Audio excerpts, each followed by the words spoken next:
Hey y'all. Good to see you back, or you see me. I saw you in discussion boards. Apologize for anything that sounds crazy or discombobulated. I'm managing multiple different spring breaks. I'm sure you are too, right?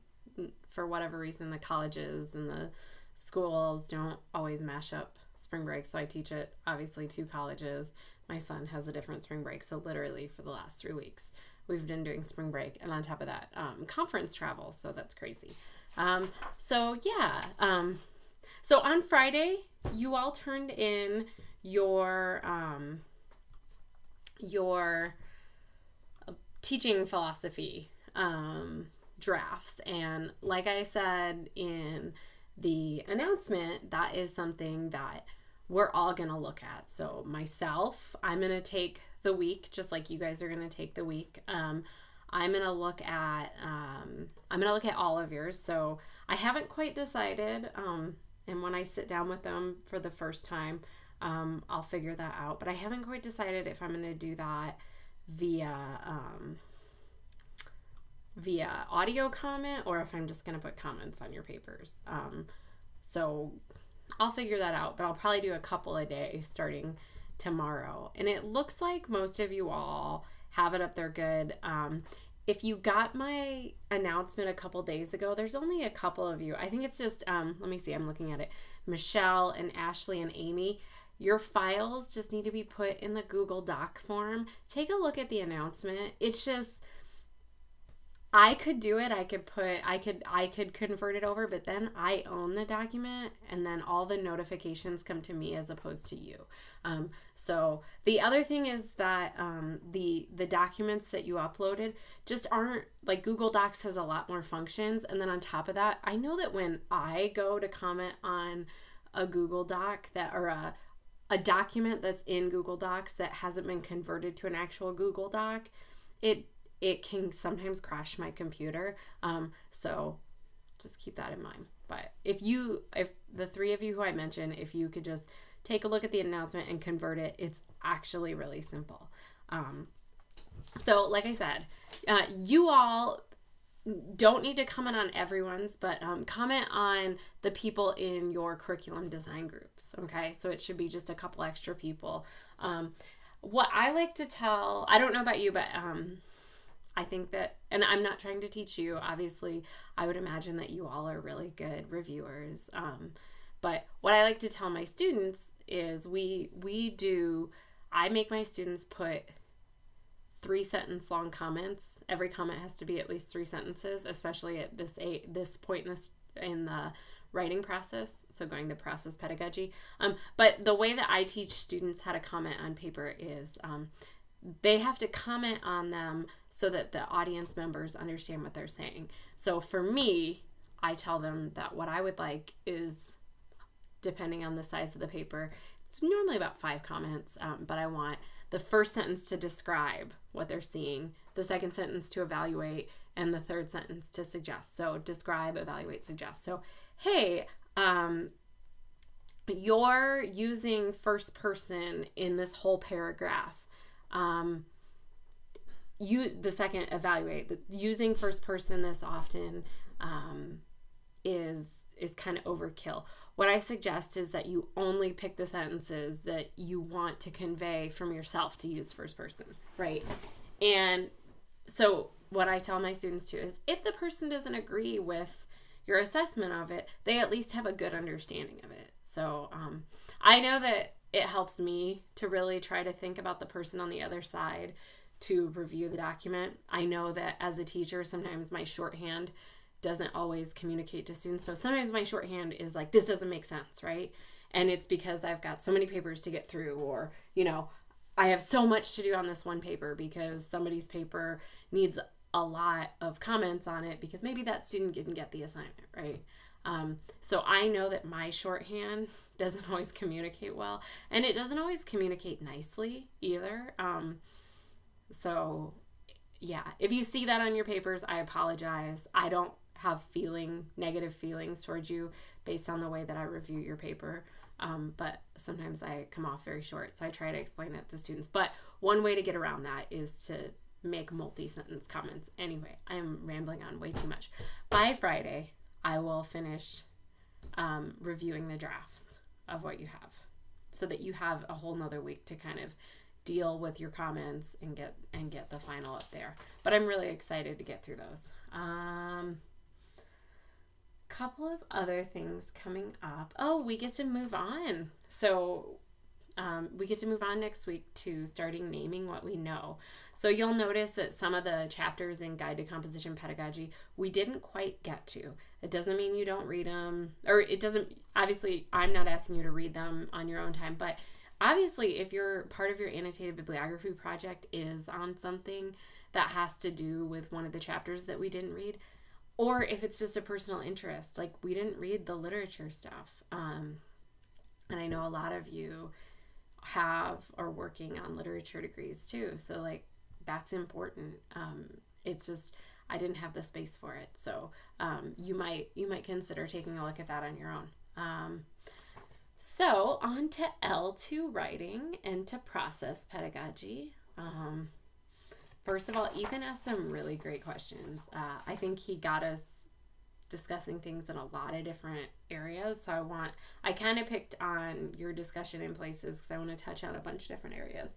So let's see. Anthony says, sometimes it can be a misconception that all native speakers of any language are experts. And I think it can be a misconception that language is purely about structure. Just like everyone who speaks English doesn't do it perfectly or know all the words, Spanish speakers are the same. So I think a large part of learning a language to a proficient level is learning the conversational parts of the language in order to move on the complex parts. So that's an important thing to know, is that like I think the L2 chapter and a lot of the position statements try to get us to understand that your L2 writers are not deficient in anything, right?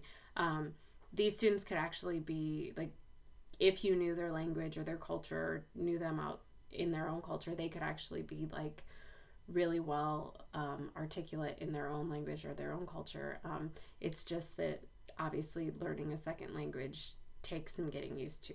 And so the way that it comes off is one way to think. And so I think a lot of what we read this week has to do with like we're so normed to think about standard English in this way. And then on top of that, we have all these other structures coming down on us, you know, here's this student outcome and here's this. And how do we take into account and sometimes even advocating for our second language students? Aaron says, so he talks a lot about assimilating to the U.S. as like a painful thing, having to turn away from your old culture to avoid the feelings of difference. And that one of the ways he makes L2 students feel comfortable in his class is encouraging them to pick something in their culture or their language. And it gives them some opportunity to appreciate their culture and their background. So, and the chapter in Guide to Composition Pedagogy is kind of like gives you that like you shouldn't feel super uncomfortable with L2 writers, but you should definitely, like, it feels like there's a lot of things to consider with L2 writers, and it does make you feel like, do I ever get this right? Because if you're like me, you don't want to offend the student, you don't want to ask them to speak for their culture, and so Aaron kind of touches on that. But you also don't want to erase their culture. You want them to do what they feel comfortable with. So Aaron kind of touches on that, and it is kind of a happy medium. You all talked about most of the L2 writers that you all mentioned are Latinx community members. ASU does a huge partnership, or we have a big partnership with China. We have a partnership, and then it's a big thing for Chinese students to come to the United States and take American business classes. And so that's the largest population that I deal with in Phoenix, which you'd be like, what? Is actually the Chinese students who come here to go to American business school. And so some of the variety is a lot of reluctance to just speak out of language proficiency issues or their own, it maybe even culturally too.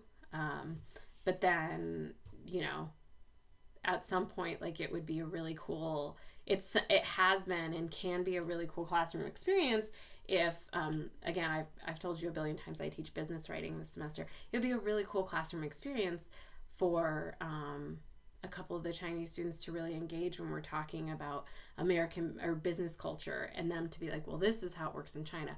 But I can't ask them to do that, right? Because they might not want to, and maybe they don't speak for the culture completely. And so there's a lot of like tricky things there. Sorry, I think a dog's trying to come in. Lori talked about asking that one of her writing center tactics is to ask a student to read their paper out loud, because that's something they can get. Definitely a dog trying to come in. That gets them to hear kind of the errors. But one of the strategies she talks about is shifting that to L2 writers sometimes aren't as proficient in speaking, or don't feel as comfortable in speaking and reading out loud. And so instead of having them do it, she reads the paper out loud to them. And I thought that's like one of the really great strategies, especially if they're reluctant to. And as long as like when they're reading it loud, this seems to help them. Like, you can be like, do you hear this? Do you hear how maybe like we need a comma here or something? And they're like, oh, okay. Austin talks about sometimes a verbal communication difficulty. So he had a Saudi student who had a crazy IT screw up on his student account, and that he's able to accommodate that student. And I thought that, so that's the other thing too, is Matsuda's article or the position statements don't really touch on, is that when students who have language barriers, right, come into our classrooms, dealing with administration can sometimes be crazy.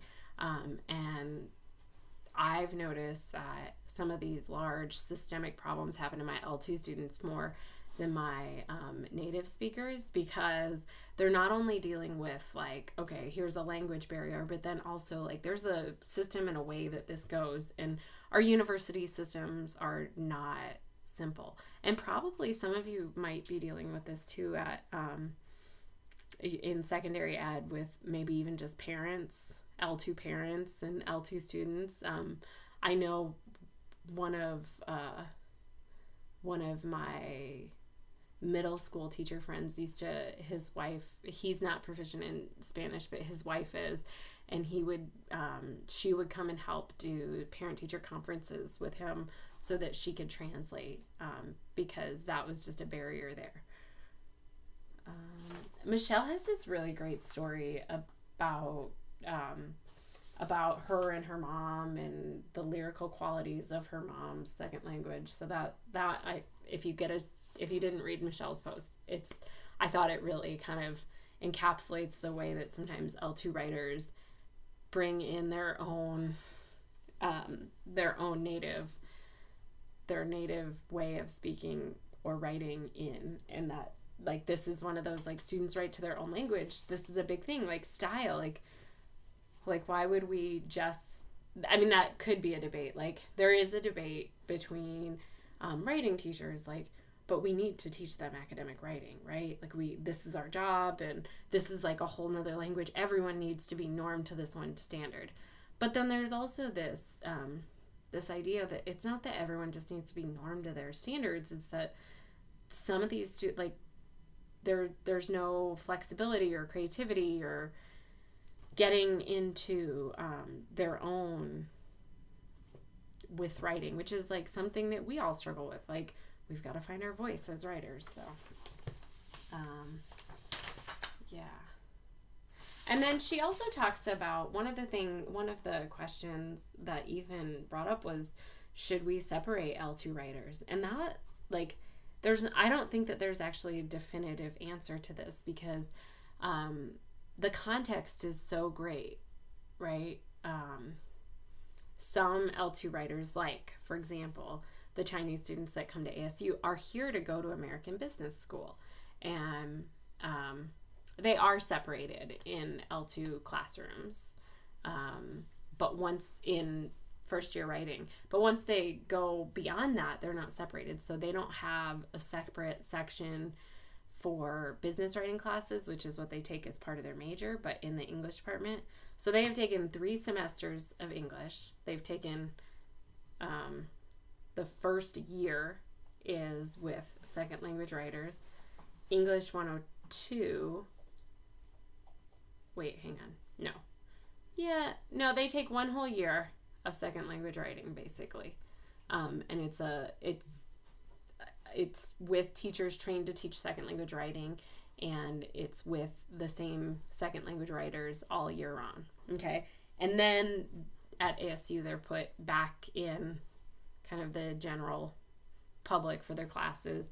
And then they encounter, if they're business students, they encounter another writing class. And they probably, if they're not business students, they encounter a bunch of other writing class or writing or literacy classes of some sort that have like an L. For us, it's an L distinction in the curriculum, and they're meant to be writing heavy classes, and they're in business class, but we have decided that we're not separating L2 writers in business classes, which is kind of an interesting thing, and there's problems that the business school is dealing with because of that.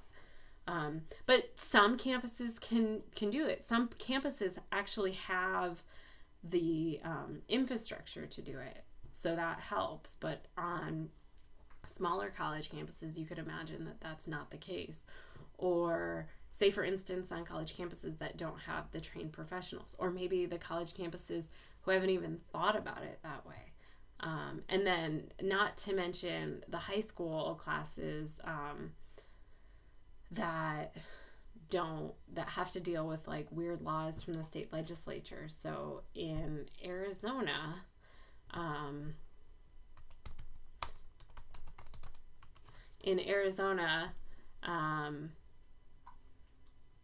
we struggle with English language learners, and the state legislature here had taught,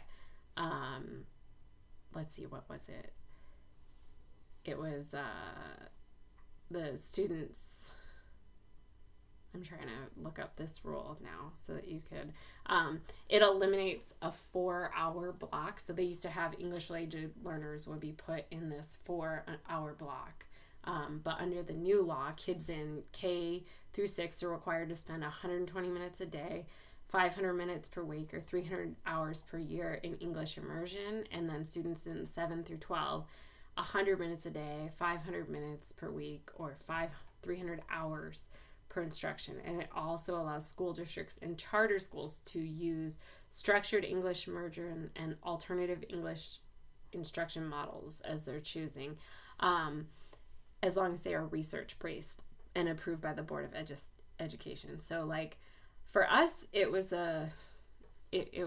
like in K through 12, it was a legislative move, is that we had to get rid of that 4-hour required block, and now we can move to something more flexible. So the fact that there's not a norm across the country, and the fact that there's politicians involved, and there's institutions, and all of this makes it a much more complicated thing to say, should we just move the students in or out of the classroom, right?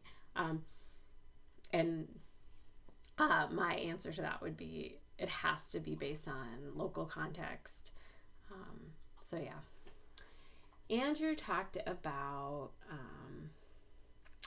the time it takes for students to transition to a new language. So the NCTE position statement talked about a gradual and developmental process.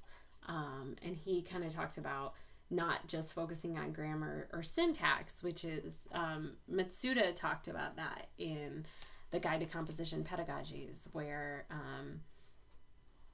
our intent, like it's, if you can't overcome the grammatical or syntax problems, it can be a real challenge, because one of the things that the research is bearing out is that the L2 students aren't they will eventually get some of the grammatical stuff, but because this is a developmental process, that can be one of the hardest things to change. And so, like Andrew said, like focusing on communicating and making sort of second tier grammatical and syntax errors can be helpful. And then Christina talked about the context is that L2 learners often have to take an extra semester of first year writing. And in her college, they're talking about students who